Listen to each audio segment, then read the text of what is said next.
It's coming. The fart is coming sooner or later. I don't know when it's coming, but it's coming. I feel it in its early stages.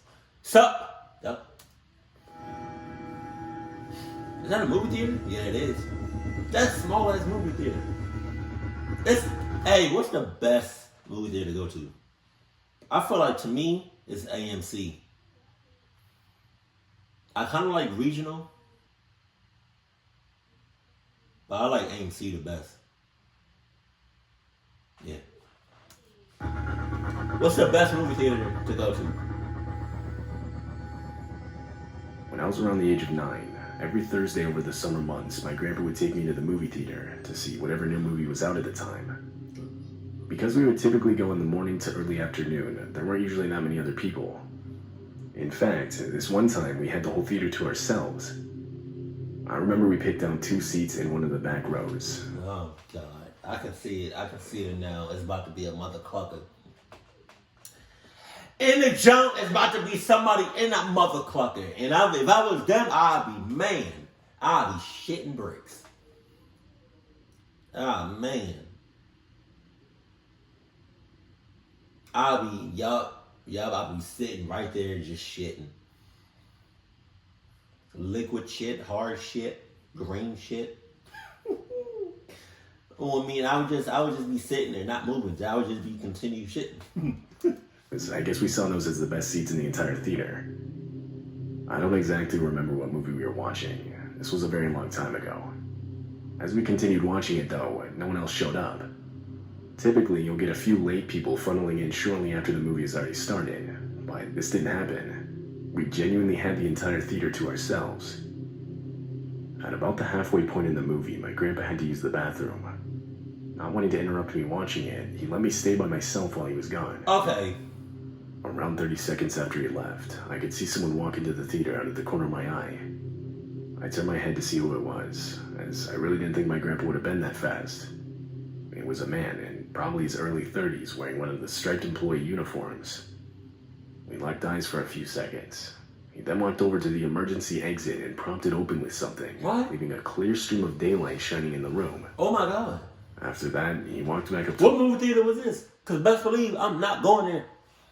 And if it's AMC... the main exit of the theater and left.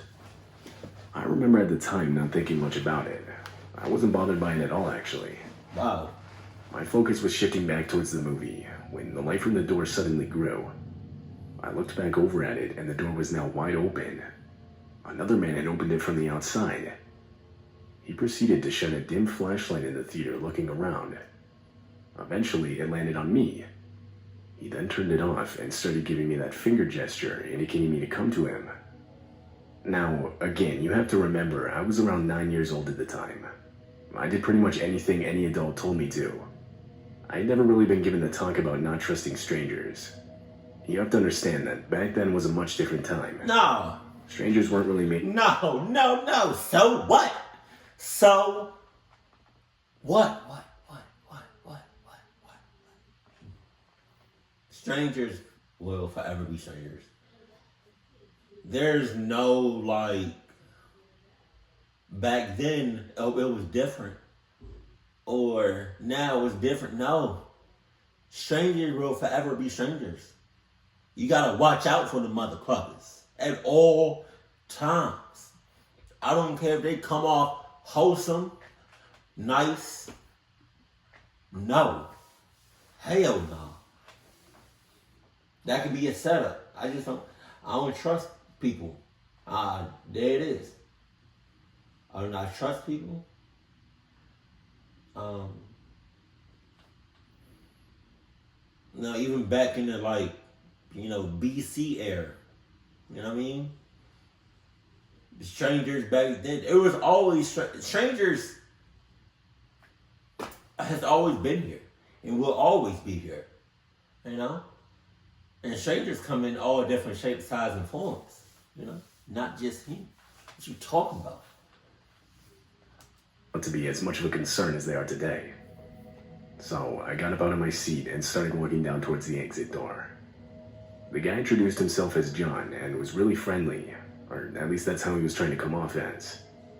He then explained how he had just finished up a movie in a different theater and had some leftover candy he didn't finish eating, Oh, which he wow. thought he'd offer to me instead of throwing away. My 9-year-old eyes lit up with excitement. I told him I was... Where's your grandpa at? God. Now he in cahoots.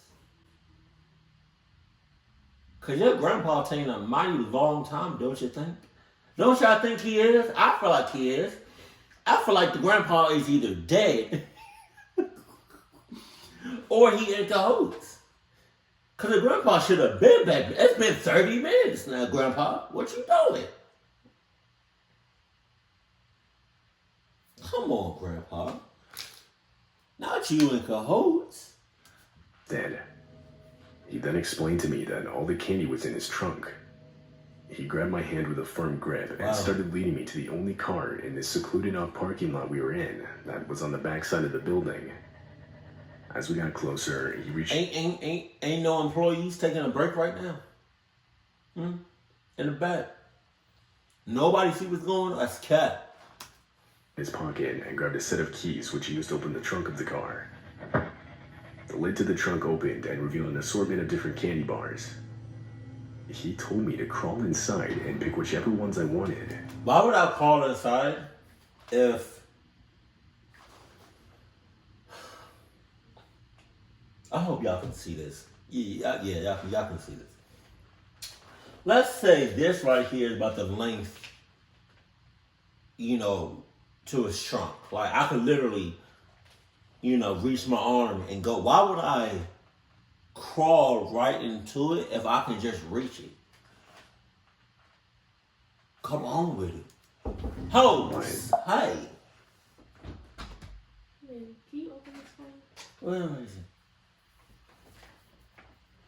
Y'all probably haven't seen Baby Gattor in a minute. Oh my God. Bye. Tonight? No. On me. Right as I started crawling in, the exit door to the building burst open and my grandpa started aggressively yelling at the guy. This caught me completely off guard. Up until that point, I had never heard my grandpa yell before. At this point, I'm not gonna do it.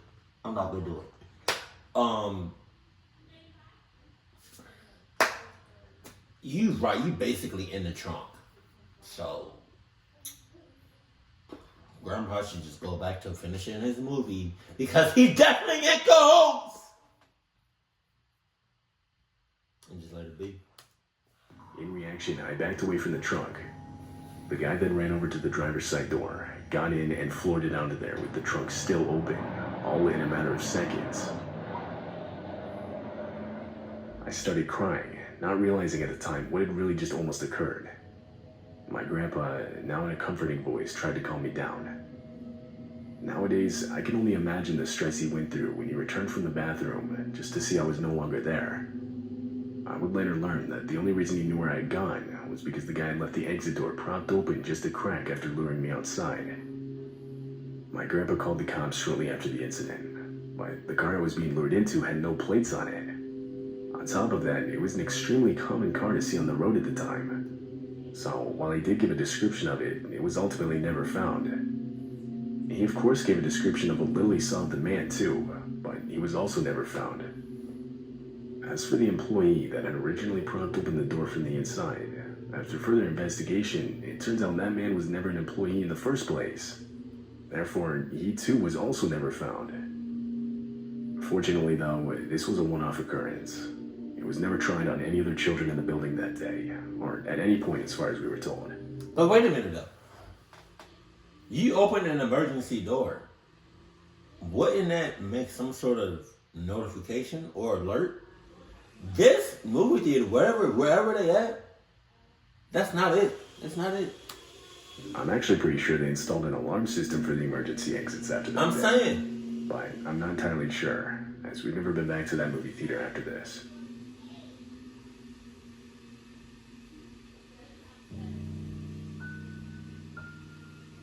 When I was 16, I got my first job at a local movie theater in my town. At the time I was hired, the place was in desperate need of people who could work closing shifts, which I actually preferred, so it worked out perfectly. The place wasn't that big, and so it was manageable to work the shift by yourself, depending on the day of the week, but typically I'd be scheduled with one or two other people. It was a Tuesday night, and the last showings were wrapping up. Another kid, Noah, who was around my age, was working with me. We were the only two working that night, and were expected to get everything set and ready for the openers the next morning. Time went on, and eventually it got to the point where the movies had all been finished up for a while now. I began checking all the theaters to make sure nobody had fallen asleep, which actually happens a lot more frequently than you would think. Now, to manually control the lights in the theaters, we had to go on the opposite side of the building. So, to get it done faster, I would usually just do the checks in the dark, using only the flashlight on my phone for light. I had finished checking all the theaters but one. I walked in and once again turned on the flashlight on my phone. I'll usually start at the front row and make my way back up. I got down there, but before I started searching, I stopped. I stood completely still for a second. Oh my God. I could hear breathing. At first, I thought it was coming from the vents. Wow. But the more I listened... Wow. Your vents? The vents? Your vents got some human ass breathing. The more I realized that was definitely human breathing. I shot my flashlight up and out towards the row of seats. I didn't see anybody. I could feel my heart sink to my chest. Clearly, someone was deliberately hiding from me. I wanted to call out to them, but I was too scared. I'm not ashamed to admit that. I stood there for a while, completely frozen, just listening. And then decided to play it off like I didn't hear anything. I walked back to the stairs, went up them, and exited the theater. Right when I got out, I sprinted back to the main area. I found Noah at the concession stand and told him what I had just heard. Neither of us wanted to go back there. We both decided to just wait by the front doors. We figured whoever it was would have to leave at some point, so when they did, we'd see them walking out the front door, and then we'd finish closing up. We waited for literally somewhere around an hour. Meanwhile, not a single person walked past us and out those front doors. By this point, we both just wanted to go home. We built up enough courage to search each theater again, but this time we took the time to manually turn on the lights. One by one, we went through the theaters. Nobody. There was literally nothing out of the ordinary. I thought it was possible they had left through one of the emergency exits, as some moviegoers will do that for one reason or another. So, as we were checking the theaters, I also checked all of the exits, but none of them had been used. I could tell because there was about an inch of snow on the ground at the time, and there were no footprints leading away from any of the exits. No one had opened those doors. I was sure of it. Noah began to question my story, and I'll be honest, I even began to question it. He ended up convincing me that I must have just been hearing things, or maybe the speakers were malfunctioning for a short period of time. I accepted this reasoning, and so we closed up and both went home. Fast forward to the next day, and just like the night before, I was again scheduled for a closing shift with Noah. Now, as closers, we had to vacuum the hallways before we could leave. I usually tried to do this much earlier in my shift, but this night I was too busy to get to it until later. Anyway, I was vacuuming when it started making these weird noises, and I noticed it was no longer picking up most of the spilled popcorn on the ground. The vacuum was pretty cheap, so this didn't exactly surprise me. Plus, we had a spare in one of the back closets that I knew I could use. I went up front to get the keys and began walking over to the closet. As I was doing so, it hit me that I had never actually been in most of the closets back here. In my training, I wasn't told much more about them, other than that there was a backup vacuum in one of them that I could use if I needed it. I got to the door and put the key in to unlock it, but I was surprised to find it was already unlocked. I then opened the door and shuffled my hand around on the side of the wall, feeling for a light switch. But I stopped myself. This huge, unbearable wave of stench smacked me in the face. Nah. I took a couple steps back just so that I could breathe fresh air again. That's when, from in the back of the closet, I could hear moving.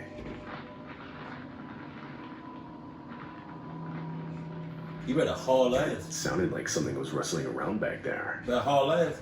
I closed the door and this time locked it. There you go. The next few minutes consisted of me running around the building looking for Noah. When I found him, I told him about the closet. His facial expression immediately changed. Dude, you don't think that has something to do with yesterday, do you? Up until that moment, I had completely forgotten about yesterday. The thought of the two occurrences being linked didn't even cross my mind. I think we should call the cops. I agreed. We sat outside as we waited for them. When they arrived, I told them about the night before and now this night. We then gave them the keys to the closet and directions on how to get there. We again proceeded to wait outside. 10 minutes passed, when all of a sudden at least 5 of their cop cars sped into the parking lot. One of them began questioning us, while the rest of them ran inside. At one point, he asked us for our manager's phone number. They ended up calling him, asking him to show up. Now, by this point, we still didn't even know what the cops had found, and honestly, neither of us really wanted to know. But it wasn't long before we would find out. The cops came out of the front doors with a deranged-looking woman. From what I've been told, when the cops opened the closet door, they were immediately met by this woman holding a knife. She jumped at them, but was ultimately overpowered by the officers. She would be detained, and in the process, police would find 2 decaying dead bodies. God and damn! a woman stuffed in the back corner of the closet. That's as much as we were informed of. At that point, our manager had shown up, and we were told that we could leave, which I gladly did. I quit that job the very next day, which my manager was completely understanding of. Thinking back on the situation makes me sick to my stomach. As for Noah, I'm not really sure. I never talked to him after that night.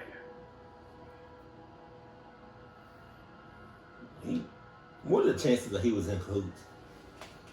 This happened back when I was in high school. My friends and I used to always love going to our local movie theater that was situated inside of our town's shopping mall. Typically, we'd go in big groups, but this time it was only my friend Avery and I. We picked a late showing of some weird movie that I can't remember the name of. For whatever reason, this theater stayed open really late into the night.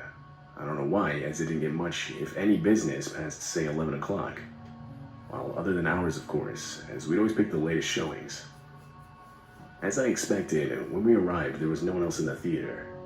We picked out 2 seats in one of the front rows, and after the preview, started watching the movie. Something I probably should have mentioned is, before we walked into the theater, I had bought one of those large soda fountain drinks.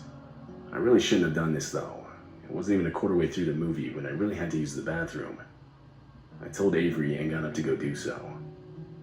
I got to the bathrooms and opened the door. Now, these bathrooms were ones that didn't have automatic lights.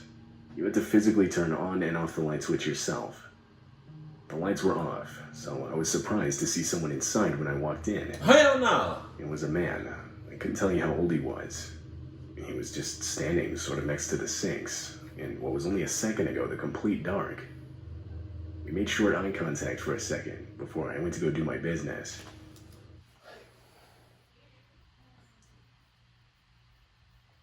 What would you do if you was in his situation? You go to the bathroom, it's dark as shit. You turn on the lights, there's somebody in there. I'm backing up. I'm going right back out and acting like I didn't see shit. Calling the cops, put my 2 weeks, let me go ahead and get paid for the rest of the next 2 years. Yeah. I got done and went to go wash my hands. The guy was still standing there in the same position. I started walking out, and the guy did the same. I started walking back to the theater, and again, he did the same. He followed me inside and watched me sit down next to Avery. He stood there for a few minutes. I said clock out. I said put him out 2 weeks. I'm thinking he worked there. Oh shit. I'm not going back in there. I'm not even going to say nothing to him, to my friend. I'm going to just... We're walking to our same row and sitting down literally 1 seat away from us. Wow. As in, there was only 1 seat that separated me and this guy. Wow. Again, this was a theater that was completely empty. He could have chosen anywhere else to sit. During one of the louder scenes of the movie, Avery asked me in a whisper if I knew the guy. I told her about the bathrooms, and she agreed it was weird, especially considering the guy wasn't even here to watch the first part of the movie. But we both decided to just stick it out for the rest of it. Wow. As the movie continued, things got a little weirder. The guy kept looking over at us every few minutes. Like, even just from the corner of my eye, I could clearly tell he was doing it. In no way was he trying to be discreet about it. Finally, the end credits started. Avery and I both got up right away and started walking towards the exit. But as we should have expected by now, so did the guy. He was practically speed walking just to keep up with us. We got in the halls and they were completely empty.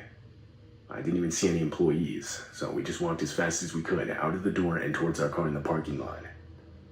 We got to our car, and as we were back, The employees, I don't know if they're in cahoots, but they definitely know what was going on, and they didn't want to have no part of that.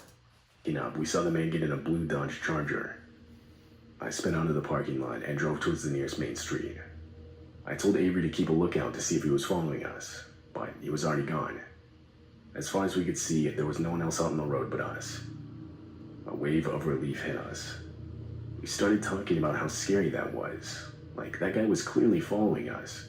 And he obviously wasn't there to watch the movie. I mean, he missed the whole first part of it. Our thoughts were then interrupted by a car with its brights on that pulled up right behind us at a red light.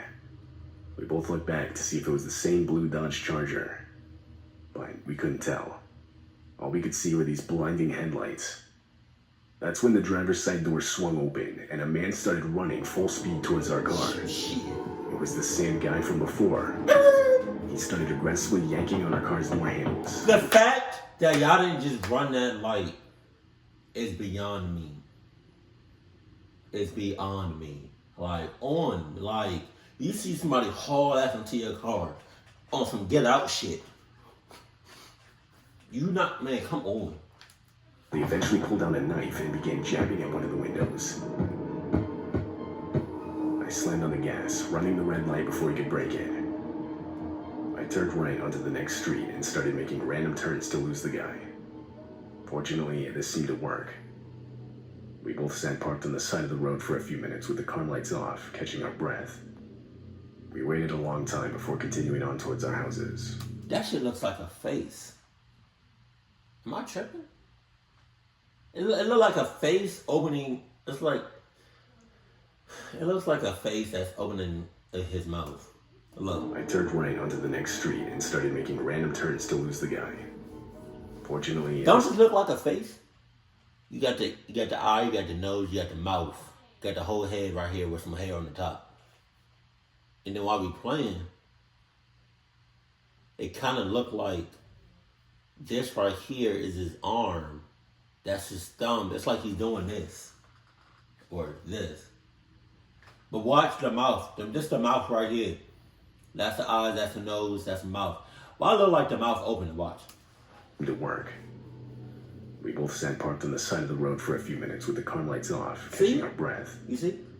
We waited a long time before continuing on towards our houses, and we took side streets the whole way there. We each ended up telling our parents, who collectively decided to report it to the police. During their investigation, the police would contact the manager of the movie theater. As it turns out, that movie theater had security cameras, something which I didn't know. But at no point that night was the man seen on any of the cameras. What? Granted, all of the cameras were near the main entrance to the building, but this just means he had to have entered to a fire exit, or some other way that wasn't the main entrance. Because of this... So there's no cameras, no security cameras inside the theaters? That's sus. That's sus. Because either way, if you put them on the main entrance, you still have people on camera, so whether or not people don't want to be on camera, that doesn't matter, you know? So just put them inside the movie theater. What's the difference? What's the difference? I don't understand that shit. That sucks. Hasn't been identified.